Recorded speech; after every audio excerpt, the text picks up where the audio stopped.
Hello students, class 9 आपका history का chapter 3 चल रहा है, नास्तीवाद और हिटलर का उदय। इससे पहले बेटा हम 4 वीडियो बना है ना, इसके 4 वीडियो बन चुके हैं, इसके 4 पार्ट बन चुके हैं। आज हमारा पार्ट 5 है और इसमें हमारा टॉपिक रहेगा नस्ली कल्पना लोग यूटोपिया। कि भाई जो हिटलर थे कि वो ओनली जर्मन लोगों को ही सुपीरियर है ना अच्छा मानते थे, और साथ साथ जर्मन में भी उन लोगों को मानते थे जो फिजिकली फिट हैं। बाकी सभी के साथ उन्होंने किस तरह का दुर्व्यवहार किया है ना, ये सब चीज़ें हम इससे पहले ना वीडियो में पढ़ चुके हैं। इसमें आगे बता रहे हैं नस्ली कल्पना लोग कि मतलब उनका एक इमेजिनरी कैसे एक कल्पना लोग था कि उन्होंने क्या इमेजिन की हुई थी। युद्ध के साय में नासी अपने कातिलाना नस्लवादी कल्पना लोग या आदर्श विश्व के निर्माण में लग गए। भाई जो नास्तीवादी किस में लग गए थे कि उन्होंने अपने कल्पना लोग क्या इमेजिनरी बनाने लगे लोग को। भाई क्या आदर्श विश्व के निर्माण में लग गए। जनसंहार और युद्ध तक ही सिक्के के दो पहलू बन गए थे। मतलब उन्होंने इतना जनसंहार किया, लोगों को इतने लोगों को मौत की घाट उतारा है ना। वो कहते हैं युद्ध के ही सिक्के के दो पहलू बन गए। पराजित पोलैंड को पूरी तरह उन्होंने क्या कर दिया था, तहस नहस बिल्कुल नष्ट कर दिया था। उत्तर पश्चिमी पोलैंड का ज़्यादातर हिस्सा जर्मनी में मिला लिया। पर उन्होंने जो पोलैंड के जो जिस हिस्से को उन्होंने है ना हराया था उसे बिल्कुल कम्प्लीटली डिस्ट्रॉय कर दिया, नष्ट कर दिया। और उत्तर पश्चिमी पोलैंड के ज़्यादातर हिस्से को किसमें मिला लिया, जर्मन में मिला लिया। पोलैंड के लोगों को अपने घर और माल असबाब छोड़कर भागने के लिए मजबूर किया गया ताकि जर्मनी के कब्जे वाले यूरोप में रहने वाले जर्मन को वहां लाकर बसाया जा सके। कि मतलब उन्होंने पोलैंड के लोगों के साथ मतलब इस तरह के दुर्व्यवहार की कि उन लोगों को वहाँ से अपना घर वगैरह है ना, अपना सामान सब कुछ छोड़कर भागना पड़ा। और वहाँ पर मतलब जर्मनी ने उसकी जो उस पर जो पोलैंड पर अपना अधिकार किया था, वहाँ पर किन लोगों को लाकर बसाया जाए कि जो यूरोप में रहने वाले जर्मन थे है ना, उनको वहाँ लाकर बसाया जा सके। इसके बाद पोलैंड वासियों को मवेशियों की तरह खदेड़ कर जनरल गवर्नमेंट नामक दूसरे हिस्से में पहुँचा दिया गया। जो पोलैंड में वहाँ पर वो रहने वाले व्यक्ति थे है ना, लोग थे, उनको है ना उनके उस एरिया से वहाँ से निकाल कर है ना उन्हें वहाँ से बाहर निकाल दिया और दूसरे है ना गवर्नमेंट नामक दूसरे हिस्से में पहुँचा दिया गया। जर्मन साम्राज्य में मौजूद तमाम अवांछित तत्वों को मतलब बहुत जो गलत चीज़ें की जा रही थी जनरल गवर्नमेंट नामक इसी इलाके में लाकर रखा जाता था। पोलैंड के बुद्धिजीवियों को बड़े पैमाने पर मौत की घाट उतारा गया। मतलब पोलैंड में क्या था कि पोलैंड में जो रहने वाले बहुत सारे पोलैंड वासी थे, उन लोगों को उन्होंने क्या कर दिया था, मार दिया गया था उनके द्वारा। यह पूरे पोलैंड के समाज को बौद्धिक और आध्यात्मिक स्तर पर गुलाम बना लेना की चाल थी। मतलब जर्मन के जो थी जर्मन लोग थे, उन लोगों का मतलब क्या था, मतलब उनका क्या उद्देश्य था कि जो पोलैंड वासी है ना उनको क्या बनाए, अपना गुलाम बना ले। आर्य जैसे लगने वाले पोलैंड के बच्चों को उनके माँ बाप से छीनकर जांच के लिए नस्ल विशेषज्ञों के पास पहुंचा दिया गया। मतलब जो पोलैंड में रहने वाले जो बच्चे थे है ना, वो जैसे दिखते थे, आर्य जैसे दिखते थे, तो उन लोगों उनसे है ना ले लिया गया और उन्हें कहाँ, विशेषज्ञों के पास चेक करने के लिए भेज दिया गया। अगर वे नस्ली जात में कामयाब हो जाते तो उन्हें जर्मन परिवारों में पाला जाता, और अगर ऐसा नहीं होता तो उन्हें अनाथ आश्रम में डाल दिया जाता, जहाँ उनमें से ज़्यादातर मर जाते थे। जनरल गवर्नमेंट में कुछ विशालता खेतों और गैस चैम्बर भी थे, इसलिए वहाँ यहूदियों को बड़े पैमाने पर मारा जाता था। हमने पहले पढ़ा भी था कि इन्होंने क्या बनाया था, एक बहुत बड़े है ना गैस चैम्बर बनाया था। भाई जैसा घेटो ऐसा प्लेस था जहाँ पर उन लोगों को रहने के लिए क्या था कि छोटा सा प्लेस होता था, वहाँ पर बहुत सारे लोग साथ रहते थे, उनके पास कोई भी फैसिलिटी वगैरह नहीं होती थी। तो जाहिर है जब उनके पास फैसिलिटी नहीं होगी है ना, अच्छा भाई रहने की सफाई वगैरह नहीं होगी, पानी वगैरह अच्छे से नहीं मिलेगा, तो जाहिर है किसी न किसी समस्या के कारण उन लोगों की क्या हो जाएगा, वे मर जाएंगे। और गैस चैम्बरों की सहायता से ही क्या होता था कि बहुत सारे लोगों को मारा जाता था। यहाँ पर ही पिक्चर शो की गई है यहूदियों को गैस चैम्बर तक ले जाने वाली एक मालवाहक गाड़ी। ये एक मालवाहक मतलब माल ले जाने वाली गाड़ी थी। इसमें क्या करते थे, यहूदियों को भर कर ले जाते थे, कहाँ जाते थे, गैस चैम्बर तक भर कर ले जाते थे, और उन्हें उस चैम्बर में बंद करके उनको मौत के घाट उतार दिया जाता था। यहाँ पर ना शो किया गया है मौत का सिलसिला। मतलब उन्होंने देखो किस तरह के व्यवहार किए है ना, इन सब चीज़ों के बारे में बताया गया है। पहला चरण बहिष्कार मतलब है किसी को है ना अब एक ग्रुप से उनको बिल्कुल बाहर निकाल देना। 1933 से लेकर 1939 के बीच में हमारे बीच तुम्हें नागरिकों की तरह रहने का कोई हक नहीं है। जो जर्मन लोग थे उन्होंने क्या किया, जो मतलब थे हिटलर का क्या माना था, न्यूरेमबर्ग नागरिकता अधिकार सितंबर 1935, जर्मन या उससे संबंधित रक्त वाले व्यक्ति ही जर्मन नागरिक होंगे और उन्हें जर्मन साम्राज्य का संरक्षण मिलेगा। पर उनका क्या मानना था कि भाई जो जर्मन उन्हीं व्यक्तियों को माना जाएगा जो उससे संबंधित रक्त वाले होंगे और उन्हें जर्मन नागरिक माना जाएगा और उन्हें ही जर्मन सरकार द्वारा क्या दिलाया जाएगा, संरक्षण, यानी कि उन्हें सुरक्षा प्रदान की जाएगी। यहूदियों और जर्मनों के बीच विवाह पर पाबंदी, कि भाई कोई भी यहूदी किसी भी जर्मन व्यक्ति से शादी नहीं कर सकता, इस पर उन्होंने पाबंदी लगा दी। यहूदियों और जर्मनों के बीच विवाहोत्तर संबंधों को अपराध घोषित कर दिया गया। अगर कोई भी यहूदी किसी जर्मन से शादी करता है तो यह उसके द्वारा क्या माना जाएगा, अपराध माना जाएगा। यहूदियों द्वारा राष्ट्रीय ध्वज फहराने पर पाबंदी लगा दी कि यहूदियों के द्वारा राष्ट्रीय ध्वज भी फहराया नहीं जाएगा, उस पर भी उन्होंने क्या लगा दी थी, पाबंदी लगा दी। अन्य कानूनी उपाय जैसे कि जो यहूदी व्यवसायों का क्या करते हैं, उन्होंने बहिष्कार कर दिया कि यहूदी कोई भी व्यवसाय नहीं कर पाएंगे। सरकारी सेवाओं से उन्हें निकाल दिया गया। यहूदियों की संपत्ति क्या कर ली गई, जब्त यानी कि उसको छीन लिया गया उनसे, ना अपने कंट्रोल में ले ली गई और है ना उसको बेच दिया गया। इसके अलावा नवंबर 1938 में एक जनसंहार में यहूदियों की संपत्तियों को तहस नहस कर दिया गया, मतलब उसको बिल्कुल डिस्ट्रॉय कर दिया गया, लूटा गया। उनके घरों पर हमले हुए और यहूदी प्रार्थना घर, जो यहूदियों के प्रार्थना के प्लेसेस थे, उनको भी क्या कर दिया गया, जला दिया गया और उन्हें गिरफ्तार कर लिया गया।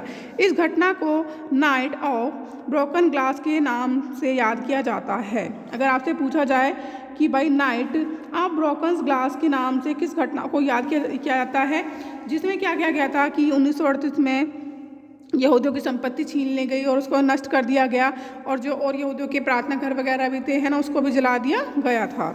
तो इस घटना को नाइट ऑफ ब्रोकन ग्लास के नाम से जाना जाता है। यहाँ पर एक चित्र 15 है, इसमें पिक्चर शो की गई है। इसके द्वारा ये शो करना चाहते हैं, दिखाना चाहते हैं कि इस संकेत पट्ट में ऐलान किया जा रहा है कि उत्तरी समुद्र स्नान क्षेत्र यहूदियों से मुक्त है, कि भाई ये जो आपका उत्तरी समुद्र स्नान क्षेत्र है वहाँ पर कोई भी यहूदियों से मुक्त नहीं है ना, तो उससे मुक्त है। फिर चित्र 16 शो किया गया है। पार्क में रखी बेंच केवल आर्यों के लिए थी, कि भाई सीधी बात है, जिन्हें वो जर्मन व्यक्ति मानते थे, आर्य मानते थे, उनके लिए ही है ना, के लिए है। फिर चित्र 17 में दिखाया गया है, मेरे पास बेचने के लिए बस यही है, घेटों के लोगों के पास जीने का कोई रास्ता नहीं बचा था। यानी कि जो घेटो लोग, मतलब घेटो क्या होता है, जैसे दूसरा उन लोगों को कोई भी सुविधाएं नहीं थी, उनको एक ऐसे प्लेस पर रखा गया था जहाँ पर है ना उनको बहुत ही ज़्यादा दिक्कतों का सामना करना पड़ता था। तो कहते हैं कि वो फिर लंबे समय तक सर्वाइव नहीं कर पाते थे और उनकी मृत्यु हो जाती थी। दूसरा चरण क्या था, दंड पाबंदी। 1940 से 40 के बीच में तुम्हें हमारे बीच रहने का कोई हक नहीं है। पहले तो उन लोगों का बहिष्कार वगैरह किया गया था है ना, उनसे उनके सब अधिकार छीन लिए गए थे। फिर दोबारा तो सेकंड चरण में क्या किया गया कि भाई तुम्हें हमारे बीच रहने का अधिकार नहीं है। तो उन लोगों के साथ क्या किया कि सितंबर 1941 से सभी यहूदियों को हुक्म दिया गया, जितने भी यहूदी लोग थे उन्हें क्या हुक्म दिया गया कि वह डेविड का पीला सितारा अपनी छाती पर लगा लें, कि डेविड का पीला सितारा अपनी छाती पर लगाकर रखेंगे, जिस उनके पासपोर्ट, तमाम कानूनी दस्तावेजों और घरों के बाहर भी यह पहचान चिन्ह छाप दिया गया, कि डेविड का पीला सितारा करके चिन्ह दिया गया उन्हें है ना। वो उनके जितने भी जैसे पासपोर्ट थे, तमाम कानूनी दस्तावेज थे, उनके घरों के बाहर ये चिन्ह लगा दिया गया था। जर्मन में उन्हें यहूदी मकानों में और पूर्वी क्षेत्र के लोदज या वारसा जैसे घेटो बस्तियों में कष्टपूर्ण और दरिद्रता की स्थिति में रखा गया, कि उन लोगों को एक अलग से ना बस्ती में बाहर रख दिया गया, जहाँ उनका जीवन कैसा होता था, बहुत ही कष्टपूर्ण होता था और उन्हें गरीबी में जीना पड़ता था। ये बेहद पिछड़े और निर्धन इलाके थे। ये इलाके कैसे थे, बहुत ही पिछड़े और है ना गरीबी वाले इलाके थे।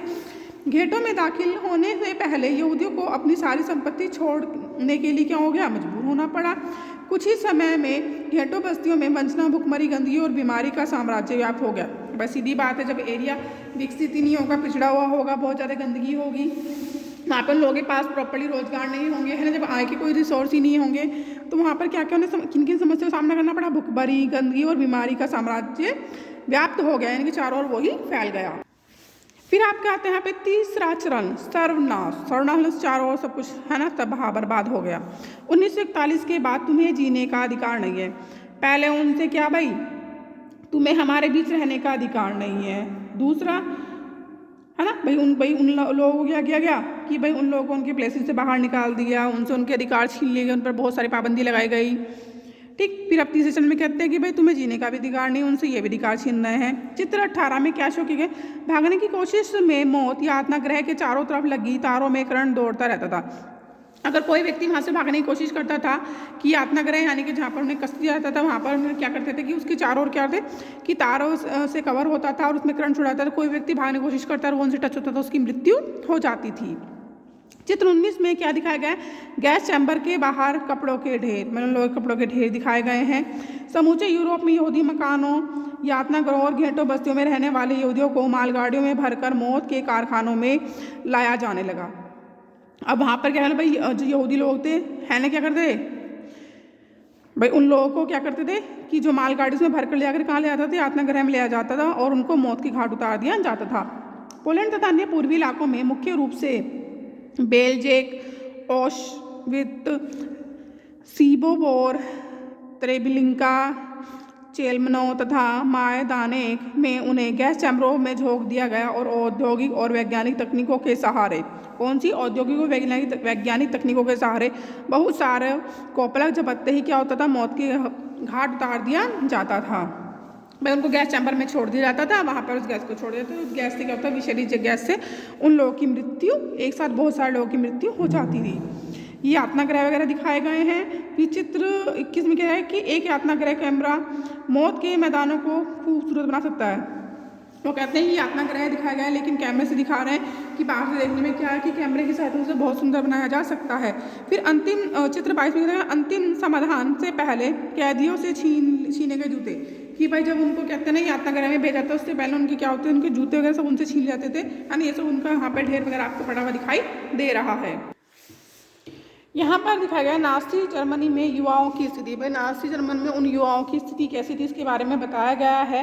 युवाओं में हिटलर की दिलचस्पी जुनून की हद तक पहुँच चुकी थी। उनका मानना था कि एक शक्तिशाली नाज़ी समाज की स्थापना के लिए बच्चों को नाज़ी विचारधारा की कुट्टी पिलाना बहुत ज़रूरी है। कि इसमें क्या दिखाया गया है कि भाई जो हिटलर थे, हिटलर किस चीज़ में मतलब उनकी दिलचस्पी थी, वो किस जुनून तक पहुंच गई कि वो बच्चों को क्या करें, नाज़ी समाज की स्थापना करने के लिए बच्चों में है ना इस तरह की विचारधारा उनके मन में पैदा कर रहे थे, है ना, उनके अंदर ये चीज़ें पैदा कर रहे थे कि जिससे कि उनके अंदर क्या क्रिएट हो भाई, जो उसकी सोच थी वो अपनी सोच उनके अंदर है ना पैदा करना चाहते थे। इसके लिए स्कूल के भीतर और बाहर दोनों जगह पर बच्चों पर पूरा उनको क्या कर दिया, नियंत्रण आवश्यक है। भाई कंट्रोल करेंगे बच्चों को, जो शिक्षा देंगे जैसे समझाएंगे तो बच्चे क्या क्या रहते हैं, कच्ची मिट्टी कही जाती है, तो वो उसे अपने रूप में ढालना चाहते थे। नासीवाद के दौरान स्कूलों में क्या हो रहा था, तमाम स्कूलों में सफाई और शुद्धिकरण की मुहिम चलाई गई। भाई वहाँ पे स्कूलों में क्या हो रहा था कि तमाम स्कूलों में सफाई और शुद्धिकरण की मुहिम चलाई गई।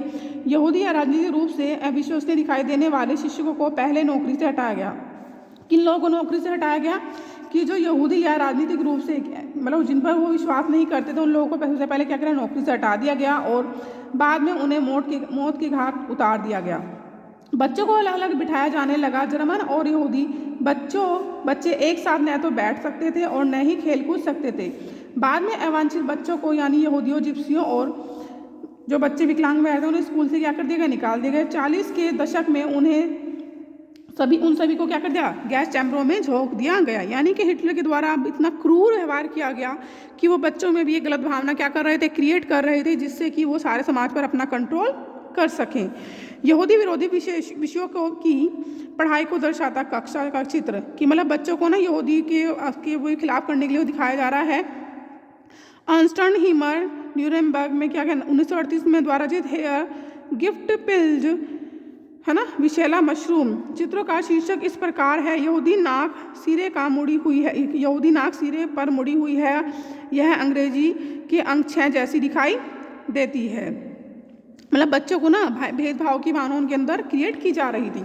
अच्छे जर्मन बच्चों को नाज़ी शिक्षा प्रक्रिया से गुजरना पड़ता था। जो अच्छे जर्मन बच्चे थे उनको नाज़ी शिक्षा प्रक्रिया से गुजरना पड़ता था। यह विचारधारात्मक प्रशिक्षण की एक लंबी प्रक्रिया थी। स्कूली पाठ्यक्रमों को नए सिरों से क्या किया गया, बनाया गया। नस्ल के बारे में प्रचारित नाज़ी विचारों को सही ठहराने के लिए नस्ल विज्ञान के नाम से एक नया विषय बनाया गया। भाई उन्होंने नस्ल विज्ञान के नाम से एक नया विषय बनाया गया और गणित कि कक्षाओं में भी यहूदियों की एक खास छवि गढ़ने की कोशिश की जाती थी। बच्चों को सिखाया गया कि वे वफादार व आज्ञाकारी बने, यहूदियों से नफरत और हिटलर की पूजा करें। खेलकूद के जरिए भी बच्चों में हिंसा, आक्रामकता की भावना पैदा की जाती थी। हिटलर का मानना था कि मुक्केबाजी का प्रशिक्षण बच्चों को फौलादी दिल वाला, ताकतवर और मर्दाना बना सकता है। बेटे आप इस वीडियो को ध्यानपूर्वक देखेंगे, उस चैप्टर को पढ़ेंगे और है ना इन चीज़ों को समझेंगे। उसके ऊपर आपको पहले भी बताया गया है कि आपको कोशिश करनी है कि है ना very short question answer found out करें कि भाई जिसके आप वन वर्ड आंसर दे सकें। ठीक है बच्चा, आप इस वीडियो को ध्यान से देखेंगे। ठीक है, बाय, टेक केयर।